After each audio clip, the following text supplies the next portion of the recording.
कौन सा section start करना चाहिए? सेक्शन ए स्टार्ट करके बीसीडी खत्म करे या सेक्शन डी स्टार्ट करके सीबीए खत्म करे? कंफ्यूज्ड?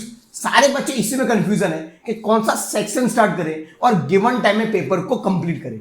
कितने ऐसे स्टूडेंट हैं जो सेक्शन ए स्टार्ट करके बीसीडी खत्म करते हैं फिर भी उनका पेपर खत्म हो जाता है। कितने ऐसे भी हैं जो डी स्टार्ट करके सीबीए खत्म करते हैं फिर भी उनका पेपर हो जाता है। और कितने ऐसे भी हैं जो कोई भी पेपर स्टार्ट करे कभी उनका पेपर खत्म ही नहीं होता।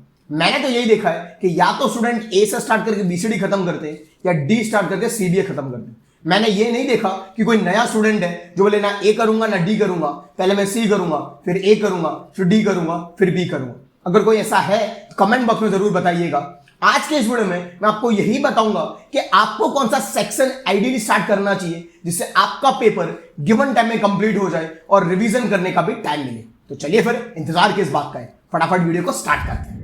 Hello and welcome student, my self Omkar Rajput और मैं इस चैनल पे इसी तरीके के स्टूडेंट रिलेटेड वीडियोस बनाते रहता हूं। तो अगर आप चैनल पे नए हैं तो चैनल को लीजिए सब्सक्राइब और उसके बाजू में जो बेल आइकन का बटन है उसको भी दबा दीजिएगा। चलिए सबसे पहले ये समझते कि कोई भी स्टूडेंट का पेपर कैसे कंप्लीट हो जाता है और कोई भी स्टूडेंट का पेपर कैसे छूट जाता है। इसका सबसे बेसिक रीजन टाइम मैनेजमेंट है। मतलब जो स्टूडेंट का पेपर कंप्लीट हो रहा है वो अपने टाइम को बहुत अच्छे से मैनेज करता है। एग्जाम देने से पहले वो अपने दिमाग में स्ट्रेटेजी बना लेता है कि मैं सेक्शन ए को इतने टाइम में कंप्लीट करूंगा, सेक्शन बी को इतने टाइम में कंप्लीट करूंगा, सेक्शन सी को इतने टाइम में और सेक्शन डी को इतने टाइम में, और उसका पेपर कंप्लीट हो जाता है। जबकि जो स्टूडेंट का पेपर कंप्लीट नहीं हो रहा उसके पास कोई स्ट्रेटेजी नहीं है। वो क्या करता है, वो क्वेश्चन आता है करते रहता है, सोचता है होते जाएगा होते जाएगा होते जाएगा, और एंड में होता क्या है, एंड में क्वेश्चंस हो जाते हैं बहुत सारे, टाइम बचता है बहुत कम और उसका पेपर छूट जाता है। अब देखने वाली बात यह है कि आइडियली कौन सा सेक्शन स्टार्ट करना चाहिए जिससे पेपर हो जाए कंप्लीट। तो मैं दो आइडियल सिचुएशन लेके चल रहा हूं, या तो स्टूडेंट ए स्टार्ट करके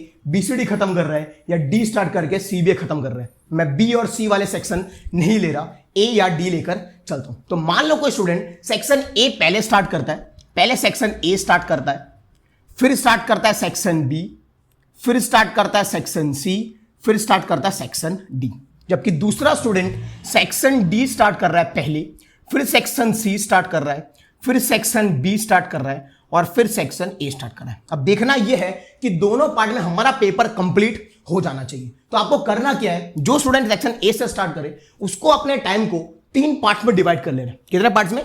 3 पार्ट्स में डिवाइड कर लेना है। एक 0 से 1 आवर के बीच में, एक 0 से 1 मतलब 1 घंटा, दूसरा पार्ट 45 मिनट का और तीसरा पार्ट 45 मिनट का। मैं वापस रिपीट करता हूं, जो सेक्शन ए स्टार्ट कर रहे हैं उसको अपने टाइम को 3 पार्ट्स में डिवाइड कर लेना है। पहले 1 घंटे का पार्ट, दूसरा 45 मिनट का पार्ट और तीसरा 45 मिनट का पार्ट। अब आपको करना क्या है, जब आप सेक्शन ए स्टार्ट करें तो आपको 1 घंटे में ये मेक श्योर करना है कि सेक्शन ए और सेक्शन बी कंप्लीट हो जाए। क्या मेक श्योर करना है कि आपका जो पहला 1 घंटा है उसके अंदर सेक्शन ए और सेक्शन बी खत्म हो जाए पूरा।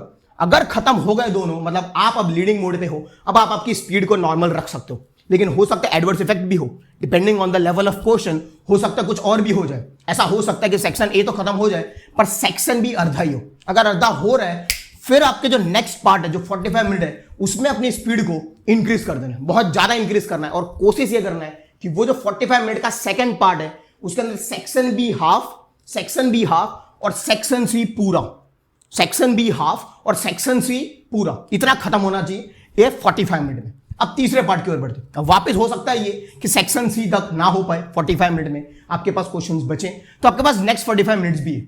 अब आपको नेक्स्ट 45 मिनट्स में करना क्या है, आपके पास है सेक्शन डी। अब आप लोग बोलेंगे सर ये तो टोटल 2.5 घंटे हो रहे, 1 घंटा 45 मिनट्स के 2 मतलब 1.5 घंटा हुआ, टोटल तो 2.5 घंटे हुए, हमारे पास 3 घंटे होते। तो भाई रिवाइज तो करोगे नहीं कि बिना रिवाइज करके चले जाओगे। रिवाइज यानी आप गो थ्रू तो करोगे कि कितने क्वेश्चन लिखे हैं, क्या लिखा है, कैसे लिखा है, यूनिट्स लिखे हैं कि नहीं, उसके लिए तो टाइम चाहिए। हाँ, उसके लिए आपके पास मैं सेफ मोड पे रख रहा हूँ। जो 30 मिनट है वो आपको सेफ मोड पे रखना है। उसमें से आप 10 से 15 मिनट चुरा सकते हो। कब? जब आपका प्लानिंग, जब आपकी स्ट्रेटेजी यहाँ पे कहीं फेल हो जाए तो वहां से 10-15 मिनट चुराओ, यहाँ पे दे दो, तो रिमेनिंग 10-15 मिनट्स में आप रिवाइज कर सकते हो। तो जो एडवर्स इफेक्ट में मैं बोल रहा हूं कि सेक्शन सी नहीं हो पाए ये 45 मिनट में, तो आपको करना क्या है, सेक्शन सी हाफ हुआ, अब आपके पास 45 मिनट है, उसके एक्स्ट्रा में 10 से 15 मिनट भी हैं जिसमें आपको सेक्शन डी खत्म करना है और सेक्शन सी हाफ करना है। एंड आई एम श्योर कि अगर आप इस स्ट्रेटेजी से चलोगे 1 घंटा 45 मिनट और 45 मिनट और स्पीड को इंक्रीज करते रहे मतलब अगर आपके हिसाब से काम नहीं बैठा, आपने स्पीड को इंक्रीज किया, पेपर कंप्लीट। मैं वापस रिपीट कर रहा हूं, सेक्शन ए सेक्शन बी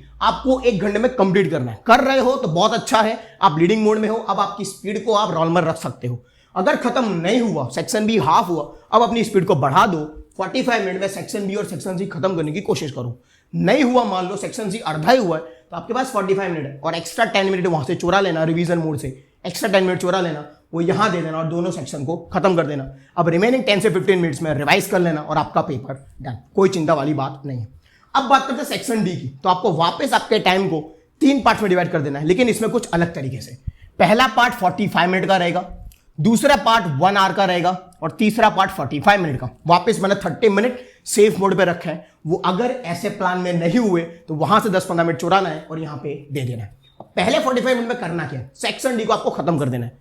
पहले 45 मिनट में सेक्शन डी को पूरा खत्म कर देना है और वो हो जाएगा। सेक्शन डी इतना हार्ड बड़े होते हैं लेकिन हो जाएगा। 45 मिनट खत्म हुआ, अब आप सेक्शन सी पे पहुंचोगे जहां पे आपके पास 1 घंटा है और वो 1 घंटे के अंदर आपको सेक्शन सी और सेक्शन बी कंप्लीट करना है।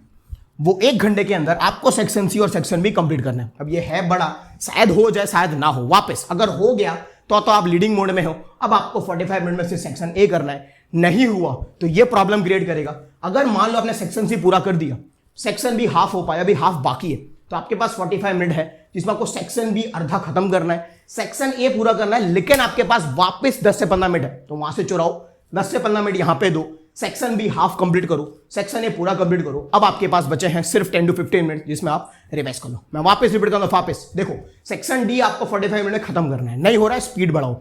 सेक्शन सी पे पहुंचो 1 घंटे के अंदर, सेक्शन सी और सेक्शन बी पूरा समाप्त कर दो, उसको रुकना नहीं चाहिए, पूरा समाप्त करो। हो जाए तो बेस्ट है, तो आप लीडिंग मोड पे हो। अब आपको सेक्शन ए में 45 मिनट ही देना है सिर्फ। अगर नहीं हुआ, सेक्शन बी आधा हुआ है, तो आपको स्पीड को बढ़ाना है। अब ये 45 मिनट्स में 10 मिनट आपके रिवीजन के चुराओ, हो जाएंगे 55 मिनट। उसके अंदर सेक्शन बी हाफ कंप्लीट करो, सेक्शन ए पूरा कंप्लीट करो, पेपर डन, रिवाइज कर दो, पेपर खत्म।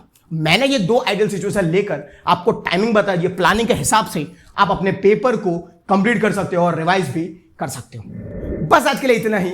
उम्मीद करता हूं आपको वीडियो पसंद आया होगा। वीडियो पसंद आए तो लाइक कर दीजिए, कमेंट करना मत भूलेगा कि आप कौन सा सेक्शन स्टार्ट करते हैं और आपका पेपर कंप्लीट हो पाता है कि नहीं। जितना हो सके उतना वीडियो को शेयर कीजिए अपने 10th स्टैंडर्ड फ्रेंड्स के साथ, व्हाट्सएप ग्रुप में शेयर कीजिए, इंस्टाग्राम में शेयर कीजिए, फेसबुक में शेयर कीजिए। मिलता है फिर नेक्स्ट वीडियो में, तब तक के लिए stay home, stay safe and take care.